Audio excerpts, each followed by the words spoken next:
أهلا بكم مواليد برج العذراء، معكم إسلام رمضان من قناتكم العلم والمعرفة كنز الحياة.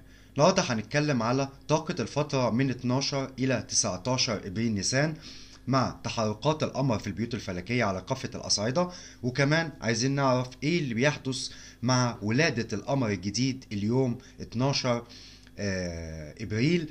ماذا يحدث في البيت الثامن وما هي حركة القمر بالنسبة لكل الأصعدة في هذه الفترة. اول حاجة، الطاقة العامة بالنسبة لك في هذا الاسبوع بتتكلم على انك دلوقتي عندك خيارات كتيرة جدا، عندك اشخاص، عندك بداية، عندك ثقة كبيرة في نفسك، في توازن وقوة بعد انتظار، بعد فترة طويلة، بعد يعني فترة كنت فيها منزوي شوية أو كنت متضايق شوية من تعامل الآخرين معاك. دلوقتي بقت الفرص متاحة قدام منك على مصراعيها. القمر يا عزيزي موجود يوم الاثنين 12 وفي برج الحمل، ودي الولادة اللي بتتولد من جديد في بيتك الثامن.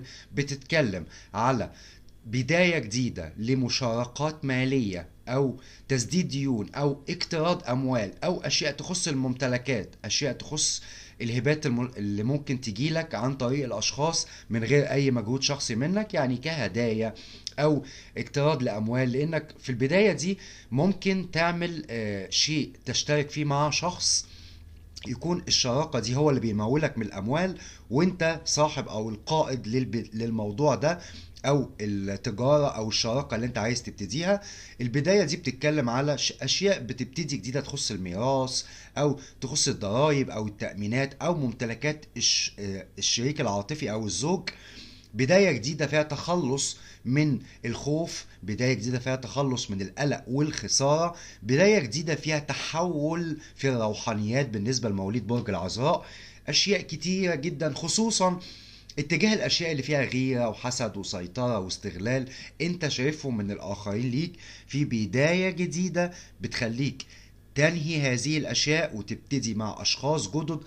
لان كمان الطاقة بتاعت اليوم ده بتتكلم على تواصل وعلى نية لخطوات جديدة او رجوع لبعض الاشخاص اللي هم كانوا بيعاملوك معاملة سيئة او بيستنفذوا طاقتك او بيستغلوك او اتكاليين عليك. عشان كده في انتصار وفي تخلص من سلبيات وتخلص من انانية وتخلص من قسوة بعد فترة بيتولد فيها بداية جديدة لتغيير فكري، تغيير استراتيجي، لخطط جديدة، لأفكار سيكولوجية.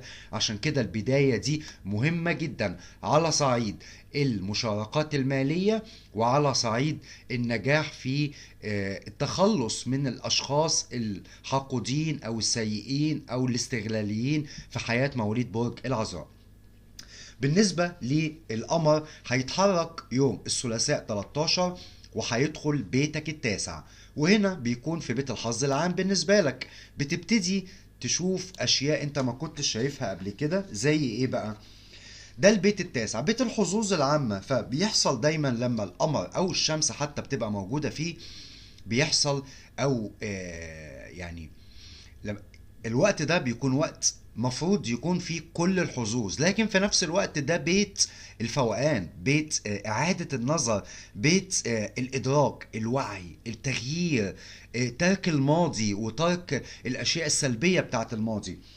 بيحصل ان انت كنت زعلان لفراق او لمشروع كنت عايز تبتديه بعيد او مع شركة اجنبية او حلم او دراسة انت كنت عايز تاخد خطوة فيها، وكنت يعني متألم وحزين جدا من انك معرفتش توصل للحاجة دي. لكن بكون القمر موجود في بيتك التاسع فبيحصل تغيير.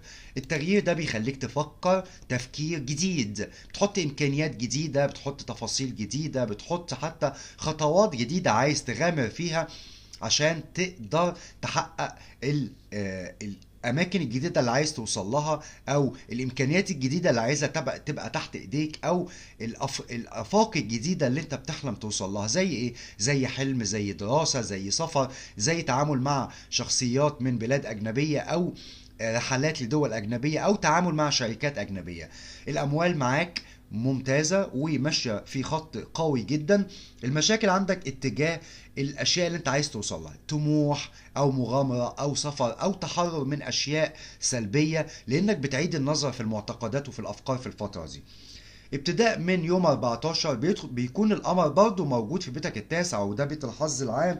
بيحصل تغيير نوعي، بعد ما كنت زعلان بتبتدي تخرج لحياة اجتماعية، وبتشوف أشخاص أنت اللي بتساعد وأنت اللي بتنصح وأنت اللي بتدي أمل وتفاؤل. كمان بتتجه ناحية حلمك، بتبتدي تكون مغامر، بتبتدي تتحرك، بتبتدي في شيء جواك متعلق بهدف او بمشروع او بدراسة بيخليك تاخد خطوات قوية جدا اتجاه هذه الاشياء، خصوصا انك بتكتشف اشياء مجهولة، بتوسع من ادراكك، بتوسع من معرفتك، بيجيلك كمان افكار ملهمة تخليك تحقق نجاح او تتحرك من المكان اللي انت واقف فيه وتاخد مواقف جديدة جدا بعد الحكمة اللي بتاخدها كمان من بعض الاشخاص اللي بتقابلهم في هذا الوقت. القمر بعد كده يا عزيزي بيدخل برج الجوزاء. الجوزاء بالنسبة لك بيت المهنة، بيت الحياة الاجتماعية، بيت السمعة، بيت الشهرة.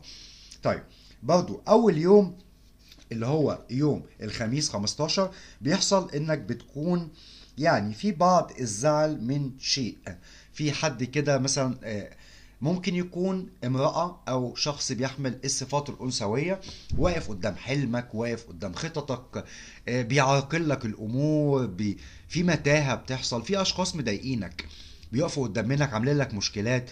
المشكلات دي أنت مش قادر توصل بيها للنجاح، مش قادر توصل بيها لإثبات الذات أو لإثبات نفسك للآخرين وتحمل مسؤوليات جديدة، طموح، مشروع مهم أنت عايز تدخله، في حد واقف في سكتك، واقف في طريقك، بيحاول يعني يوقعك، او مثلا بيغير لك في الخطط اللي انت راسمها، ممكن يكون بيوصلك للاكتئاب، بيوصلك لقلة الهمة.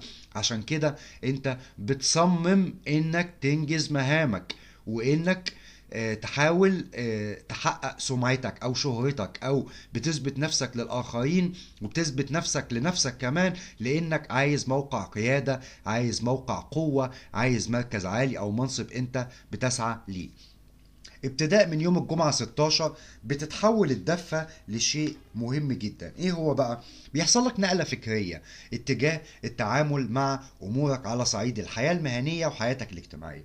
بتفكر بقوة، بتبتدي تاخد خطوات، بتبتدي يعني تتحرك انك تخلص من المتاهة اللي انت فيها، تخلص من التشكيك والاكتئاب، بتبتدي فعلا تاخد خطوة الى الامام، منفتح، قوي، جريء، لانك عايز تاخد خطوات حاسمة. بتشوف ان الوقت ده هو الوقت المناسب للتخطيط، بتبتدي تهدى، بتنظم، بترتب، شخصيتك جذابة ومؤثرة، بتعرف تستفاد من النقطة دي كويس قوي. عشان كده بتعمل محادثات، بتحاول تغير، بتحاول تتحرك، بتحاول تصل الى شيء يكون بتثبت فيه نفسك، بتاخد فيه ترقية، بيغير وضعك الاجتماعي او وضعك المهني بصفة عامة.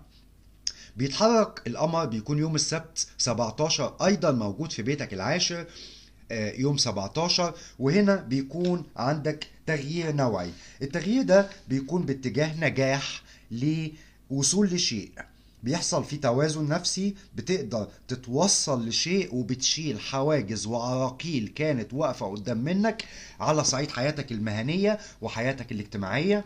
بتقدر فعلا تحقق شيء، فعلا بتقدر ترجع للشيء اللي انت عايز توصله او تكمل فيه مشوارك. شخصيتك متسامحة، بتحاول تاخد مكانة كبيرة، بتقدر فعلا زي ما يكون كده طريق بيتكشف قدام عينيك، ازاي تاخد الفرص، ازاي تستغلها، ازاي تتحرك، ازاي تقدر تكون حر، ازاي تفكر في جميع الامور والقضايا عشان تحقق التوازن او اثبات الذات او الترقية او الطموح او الهدف اللي انت عايز توصل له. بتتضح ليك الرؤية بشكل قوي جدا. كل اللي قدام منك او الحاجات اللي واقفه قدام منك هي مجرد افكار او خطط او اشياء انت عايز توصل لها، عمال ترسم لها، عمال تخطط لها عشان تنجح في الوصول الى ما تريد. بيتحرك القمر بقى في اخر الاسبوع، اخر يومين، بيكون في مكان جميل جدا بالنسبه لك، وهو البيت ال11، بيت الحظ السعيد بالنسبه لك، بيت الصداقات، بيت العلاقات الحميميه، بيت تحقيق الاهداف. بيبتدي أول يوم اللي هو يوم الأحد 18 بيخليك يا عزيزي في وضع انك مستني بقى عايز تاخد حقك. بتبتدي تاني تعيد الفكر في وسط ناحية الأشخاص الموثوق فيها في حياتك والأصدقاء والزملاء. مين الأشخاص اللي انت دايما المعطاء، انت دايما الشخص الموثوق فيه، انت دايما اللي بتوطد العلاقة، انت دايما اللي بتقرب من الاشخاص دي. دلوقتي انت عايز حد او الاشخاص اللي حوالين منك تتأكد بقى منهم مين العلاقات الحميمية بالنسبة لك، مين الأصدقاء أو الزملاء الموثوق فيهم، مين فعلا اللي بيدعمك وبيحميك. عشان كده انت زي بتكون بتعمل عملية فرز، بتبتدي تخلص العلاقات، بتبتدي تشوف مين اللي بيساعدك على تحقيق الأهداف، مين اللي بيديك آمال إيجابية، مين اللي انت ممكن تثق فيه، ممكن ترتاح معاه، ممكن تقدر فعلا تحقق أهداف وطموحات. بيبقى فيه في اليوم ده وكمان اليوم اللي بعد منه آخر يومين لقاءات، علاقات حميمية بتتوطد أكتر وعلاقات تانية بتنتهي، بتبتدي تتخلص من الأزمات، بتبتدي يكون في مشاركة ذهنية وروحية، نوع من الحب والسلام بيحصل في الفترة دي. بيحصل أشياء غير متوقعة بتفاجئك فيها انعكاسات إيجابية وممتازة جدا. القمر يوم الاثنين 19 بيكون في بداية جديدة ليك. البداية دي فعلا بتوطيد علاقة أو علاقات حميمية بالنسبة لك تخص الصداقات أو الزملاء أو حب عذري في حياتك أو التعامل مع الجنس الآخر. بيبقى فيه مساعدة، بيبقى فيه دعم مباشر حقيقي واضح، بيبقى فيه بداية قدر سعيد، آمال إيجابية بتحصل في أشياء أو أشخاص أو يعني ظروف بتحصل بتساعدك على تحقيق هدف أو مشروع جماعي أو مشروع مهم جدا. خصوصا إنك بتتقابل في اليوم ده مع أشخاص بطريقة استثنائية، بطريقة مفاجأة، بيحصل سلام وكلام كتير جدا. كمان بيحصل أشياء أنت مش متخيلها بتفاجئك برضو عن طريق أحداث أو أشخاص أو مواقف. بتغتنم الفرص يا عزيزي وبتوطد علاقاتك من جديد.